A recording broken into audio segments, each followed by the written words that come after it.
Cine are părinți pe pământ, nu în gând, mai aude și în somn ochii lumii plângând că am fost, că n-am fost, orică suntem cu minți. Astăzi, îmbătrânind, ne e dor de părinți. Ce părinți, niște oameni ce nu mai au loc, de atâția copii și de atât nenoroc, niște cruci încă vii, respirând tot mai greu. Sunt părinții aceștia ce oftează mereu. Ce părinți, niște oameni acolo și ei, care știu dureros ce e suta de lei. De sunt tineri sau nu, după actele lor, nu contează deloc.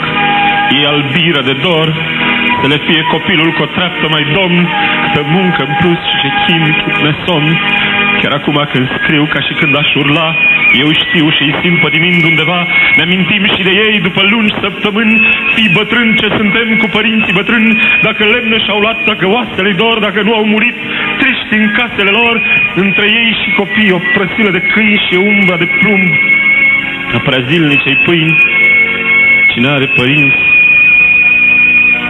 pe pământ, nu în gând, mai aude și în somn ochii lumii plângând că din toate ce sunt, cel mai greu e să fii nu copil de părinți, ci părinte de fii.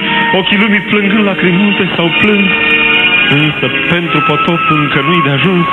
Mai avem noi părinți, ne-au dâns și copii pe pământul de cruci, numai om să nu fii. Enervanți pot părea când n-ai ce să-i mai rogi, și în genere sunt și nițel pisălogi. Ba nu văd, ba n-aud, ba fac pașii prea mici, ba-i nevoie prea mult să le spui și explici. Cocoșați, cocrășați, într-un ritm infernal, te întreabă de știi pe vreun șef de spital. Așa că te apucă o milă de tot, mai cu seamă de faptul că ei nu mai pot.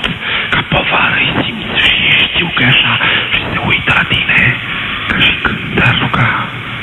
Mai avem scurtă vreme de dus, pe conștiințe povara ce ți-a pus, și pe urmă vom fi foarte liberi sub cer.